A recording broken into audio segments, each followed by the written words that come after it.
a la parole. Merci Monsieur le Président.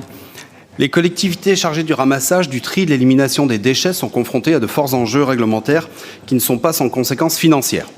Entre la mise en œuvre de la loi AGEC, l'augmentation faramineuse de la part de l'État de la TGAP, la taxe générale sur les activités polluantes, la nécessité d'instaurer un tri à la source dans nos poubelles et de manière générale la nécessité de faire baisser les tonnages et le volume des déchets transportés et traités, il nous semble pertinent que dans le cadre du plan régional en faveur de la chasse, mais également dans le cadre du plan régional de prévention et de gestion des déchets, la région puisse être l'initiatrice d'un guide de bonnes pratiques en partenariat avec la Fédération régionale de chasse sur le sujet des déchets de venaison.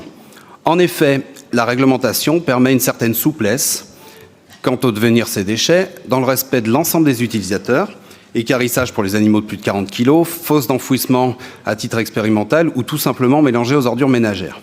Pour cette dernière solution, environ 60% des tonnages en zone rurale et certainement plus en zone plus densément peuplée, cela ne va pas sans gêne olfactive, sanitaire, financière pour les collectivités chargées du ramassage, du tri et du traitement. À titre d'exemple, pour le département de la Savoie, le tonnage estimé des déchets de venaison traités par incinération est évalué à plus de 100 tonnes. J'ajouterai également les erreurs de tri qui conduisent de nombreuses munitions, anciennes ou non, dans les centres de tri avec les contraintes et les conséquences qui en découlent.